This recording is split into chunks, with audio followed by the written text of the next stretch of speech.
News.mc on Monaco Info is brought to you by Monaco Legend Properties.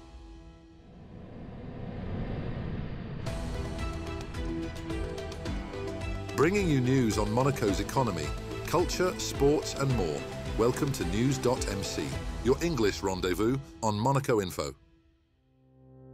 Coming up on News.mc, discover past week's top stories and meet the people who make Monaco. My name is Peter Kuteman. I'm the chairman and founder of Dietzman, and you are watching News.mc on Monaco Info. What's been making headline in the past week? Monaco has strengthened its historical ties with Bathernay by supporting a museum dedicated to Humbert de Bathernay, an ancestor of the Grimaldi dynasty and advisor to French kings. Designated a historic Grimaldi site in 2023, the village is restoring its ancient caves and lordly residence to house historical exhibits. The museum will showcase archaeological artifacts and include an open-air theatre.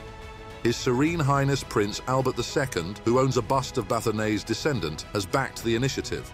Construction begins soon, with an inauguration planned for 2026, further cementing the village's place in Monaco's rich historical legacy. The 27th edition of the Monte-Carlo Historic Rally brought together over 230 crews from 26 countries, celebrating vintage motorsport on a legendary route. The event began on January 30th and culminated in Monaco on the night of February 5th, retracing the iconic roads of the original Monte Carlo rally. Competitors faced challenging conditions, navigating narrow passes, unpredictable weather, and the famed Col de Turini. As the rally progressed, strategic driving and endurance became key, with the Pomerol Pass and Sisteron-Trois stage causing major shake-ups in the standings. Crews made a crucial stop at La Turbie, where they gathered before the final descent into Monaco. The ultimate showdown unfolded on Turini's legendary night stage, where the rally's defending champions, Michel Decremer and Jennifer Hugo, secured their second consecutive victory in a 1965 Alfa Romeo Giulia. Their tactical precision and ability to adapt to fog, snow, and treacherous conditions ensured their place atop the podium. The duo's dominant performance included 2 fastest stage times, sealing their win in the historic heart of Monte Carlo. The Centre Hospitalier Princess Grace has enhanced its fight against cancer with 2 cutting-edge innovations made possible by a €1.3 million donation from Sir Lord Ord Laddell. The first breakthrough, a surface radiotherapy system, improves precision, reducing unnecessary radiation exposure, particularly for patients with left breast cancer, by minimizing heart irradiation. The second innovation, a contact therapy device, offers non-surgical treatment for inoperable skin cancer, targeting tumors while preserving healthy tissue. Unveiled in the presence of Health Minister Christophe Robino, these advancements reinforce CHPG's commitment to world-class cancer care, further positioning Monaco as a leader in medical innovation. The 4th edition of the Mozart in Monaco Festival ended on February 2nd with a grand symphonic concert at the Rainier III Auditorium conducted by Kazuki Yamada. The evening featured young soloists, including 21-year-old Ukrainian violinist Bohdan Lutz performing Mozart's violin concerto in G major, and 18-year-old Russian pianist Alexandra Dovgan playing Piano Concerto No. 12. The concert concluded with Mozart's Symphony No. 41, Jupiter. Clarinetist Pierre Genisson described Mozart's music as a universal language of peace. With 7 sold-out concerts, the festival reinforced Monaco's cultural prestige and Mozart's enduring legacy. Monaco's Stade Louis II celebrated its 40th anniversary, marking 4 decades as a cornerstone of Monegasque sports and culture. Inaugurated in January 1985 by His Serene Highness Prince Rainier III, the stadium has hosted legendary moments in football, athletics, swimming and rugby, cementing its place as one of Monaco's most iconic landmarks. A ceremony attended by His Serene Highness Prince Albert II, along with key figures involved in the stadium's development, highlighted its architectural and sporting significance. With its distinctive arches and 145,000 square meters of space, Stade Louis II remains Monaco's largest public building, drawing thousands of spectators annually. A special exhibition, curated by sports journalist Gerard Holtz, will showcase the stadium's greatest moments, from record-breaking performances to historic tournaments. A commemorative plaque featuring 6 melted stadium seats will be unveiled in April, alongside a limited edition stamp release on March 18th. As Monaco's premier sporting venue, Stade Louis II continues to inspire athletes and fans alike, ensuring its legacy for generations to come. At a press conference on February 6th, David Massey, tournament director of the Rolex Monte-Carlo Masters, announced that the 2025 event will take place from April 5th to 13th at the Monte-Carlo Country Club, featuring 56 players and a record prize pool exceeding €6 million. This edition brings major changes, including the replacement of line judges with electronic Hawkeye Live technology. Additionally, court number 2 will be renamed in honor of Elisabeth Anne de Massey, former Country Club and Tennis Federation president. While Rafael Nadal won't compete, he may attend as a symbolic guest. Defending champion Stefanos Tsitsipas will aim for a 3rd consecutive title.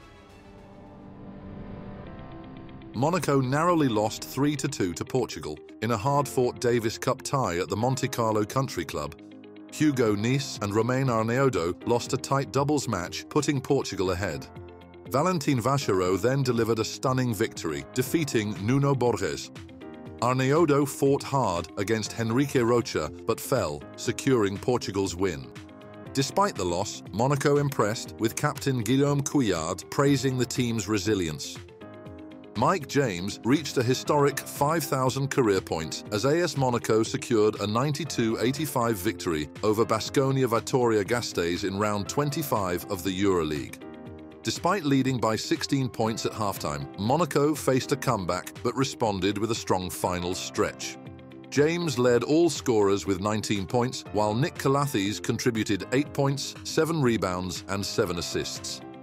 Alpha Diallo added 15 points, and Matthew Strazel, Georgios Papagiannis and Mam Jaite also made key contributions. Monaco now holds a 16-9 record, remaining in 3rd place, while Baskonia falls to 10-15. Next up, our exclusive interview with the personalities making the Principality. My name is Peter Kuteman. I'm the chairman and founder of Dietzmann. I'm born in a family of civil servants. I was destined also to become a civil servant. I didn't like what I saw because nobody worked, and I left. And that was a big tragedy in the family because Peter is lost. But Peter has a character. If you say you cannot do it, I show that I can. I could sell. I didn't know that, but I could sell. I was successful. First of all, supplying technical personnel for overhaul of power stations. I saw that there was a need because there were monopolies and I could do it much cheaper. And at that time, the Dutch continental shelf was outside territorial waters. And I had to compete with American contractors and even Portuguese contractors who were not in a Dutch social system. So they were much cheaper. Then I was advised, if I have my administration outside of the Netherlands, then I would also be considered an offshore company. And that's how I came to Monaco. I had a friend who had a shipping agent here, and I could use his administration. And at one point in 81, I decided to buy the company. He became my partner in Dietzmann. And we changed the company, which was at the time called Big Trekkers SAM, into Dietzmann SAM. So since 81, our International Coordination Center and Administration Center is in Monaco. I became only a resident in 1990. I liked it. It was safe, it was peaceful, it was well organized and still is good organized. And you know, as an entrepreneur, as a business owner, what you want is a regime that is stability. So we moved what we had in Belgium also to Monaco, and that's why Monaco became our international support and coordination center. So call it the head office, but it's not the head office. First of all, I don't like the word head office, because if people working head office, they believe they're more important than the people that make the money on site. And I don't want it. They need to serve the people on site. They have a difficult life, and here in Monaco they don't have a difficult life. So, and that's the mentality of the company, you know. It's a very cosmopolitan city. Basically, it's a city-state where the majority of residents are a melting pot of all nationalities, which creates a special dynamic. Because you're not considered, this is the Dutch guy. No, you're one of them. It creates creativity. It creates people interested in society. My wife can walk here with a Rolex. I don't have a Rolex, I have an iWatch, but my wife walks with in Belgium or in Amsterdam. You cannot do that. They cut off your arm. Where can you do that? It's in Monaco. I had the honor to be awarded by this decoration by Prince Albert, the Order de Saint-Charles, because my initiative to set up an association here called Monaco Impact. Monaco Impact is facilitating social impact initiatives. The objective of the Monaco Ocean Protection Challenge is to become a very prestigious challenge for students, because the next generation students are the leaders of the future. We're very, very happy that this became a success, and we strive that every year is bigger. The question about energy is, it's growing. World population growing, energy consumption is growing in the world. There's no one energy source that can fulfill this need for energy. Good maintenance, predictive maintenance, avoids unnecessary stop. If there's a stop of a plant, they need to flare the gas. That's why we are growing in maintenance. People realize that if you maintain your stuff better, it's cleaner for the environment. And as long as we need oil and gas, our call is to reduce emissions. Not stop oil and gas production, because the world needs it, but to produce oil and gas with less emissions. 2 years ago, I retired as CEO. I keep very much involved, but I'm not running the company anymore. I said to my CEO, I don't give unsolicited advice. You can always have my advice, but you have to ask me. That's my philosophy. And for the rest, I'm curious. I have a desire to learn, and this is my nature, and that's why you keep busy. You can do things that are not achievable, and you need to see the difference between what I believe is achievable and what is not achievable, and that's not so easy. But in any case, any entrepreneur that I meet is somebody that believed in something and fell down on his face because everybody said he's crazy, and didn't give up. Never give up. That's all for today. Thank you for watching News.mc, your English rendezvous on Monaco Info. Discover the full interview and more stories on our websites, News.mc and MonacoInfo.com. Next week we will receive Antonia Taneva, content creator. This show is intended to provide a summary of the past week's top stories for the English-speaking audience. For daily and real-time news updates in English, please visit News.mc and subscribe to our free daily newsletter. For French news, visit MonacoInfo.com. This show was brought to you by Monaco Legend Properties.